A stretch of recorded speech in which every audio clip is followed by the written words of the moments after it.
Despite some claims, I'm not here to criticise Australian Aboriginal culture or mythology. I'm sure there are many people interested in such topics. However, I am here to question whether such mythology and traditional practices should be published on the taxpayer-funded ABC News. By its very definition, news is newly received or noteworthy information, especially about recent events. The clue is in the name. New, recent. So how on earth do Aboriginal traditions and mysticism fit in with a news site?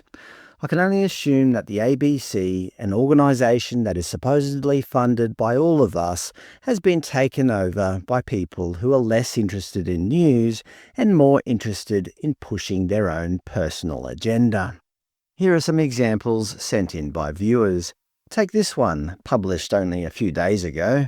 Aboriginal healers seek to share power of open hands with Western doctors. The Ngangkaṟi in Central Australia use traditional healing techniques to draw out illness with their hands. Look, it sounds all very interesting, but a few pertinent questions come to mind. A. Is it news? B. Should the taxpayer be funding this? And C. What the f*** are they talking about? The first issue I have with this article is that they pass it off as undeniable fact. They write, Ngangkaṟi use their hands to draw illness out from people. As a taxpayer-funded, impartial news organisation, they should write, Ngangkaṟi believe they are drawing illness out of people, or similar. I mean, many people enjoy watching superhero movies, such as Spider-Man, but no news organisation that I'm aware of publishes articles such as New York residents seek to share power of spider sense with air traffic controllers, or this one for Superman, Metropolis residents seek to share power of heat vision with welders and metal workers. As an aside, the ABC did publish a piece about superheroes not too long ago. Can you guess how they framed it? Not everyone sees themselves in superheroes that are mostly white men. Yes, if they're not publishing unscientific claims, they're race baiting. But here we are in 2025 with the ABC sharing news that Aboriginal healers are drawing out disease with their hands. Look, if people want to go around practicing these healing techniques, I don't mind, as long as nobody gets hurt.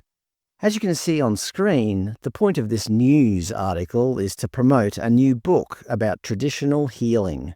I wish I got free taxpayer-funded promotion on Australia's largest news website. In the article, they interview a lady by the name of Josephine Mick, who demonstrated a traditional healing technique. She spoke in Pitjantjatjara and explained her hands were like a magnet. She said, Ngangkaṟi have what we call literally an opening, open hands, and using that hand, they place it on the person. The poison or toxins or whatever the bad thing is inside the person that's causing them illness is drawn out by that Ngangkaṟi hand. There you go, simple. You wanted an explanation? There you have it.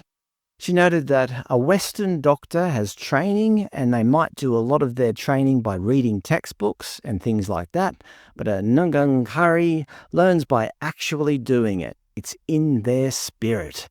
So while a modern doctor has to go to university and medical school over many years, Aboriginal doctors don't need training, they can just do it with a bit of spiritual practice. I hope I'm getting all this right because I'm not really up to speed with all this pseudoscience. But the biggest point of contention in my mind is, if this really worked, why aren't Aboriginal people the healthiest people on the planet?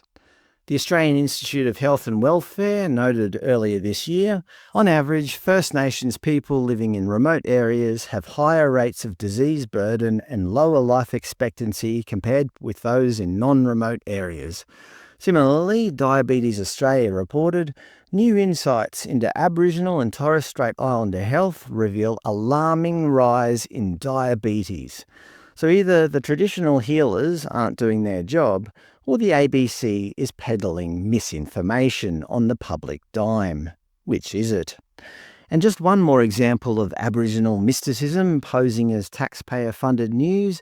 Greek astronomy is ancient, but this Wiradjuri knowledge is far older. Apparently, all 88 internationally recognised constellations have supposedly European origins, but First Nations astronomy tells older, beautiful stories.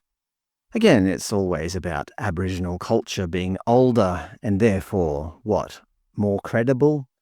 In the article, they note that in Wiradjuri astronomy, the Southern Cross constellation is a tree and the pointer stars are two cockatoos trying to find their way home. Orion's belt is actually Biami, the creator god and sky father. Obviously, there's a great emu in the sky. His name is Gugurman. I'm sure you've seen him before. There he is. And here's a close-up. He looks more like a chicken drumstick to me. Anyway, as I said, I'm not here to criticise Australian Aboriginal culture or mythology. Sure, I made some jokes, but we're all Australian, right? We can all laugh at ourselves, can't we? But the issue here is not with the mythology, but rather with the ABC publishing this as factual, impartial news. They've essentially given the activists a $1 billion platform to spread their propaganda.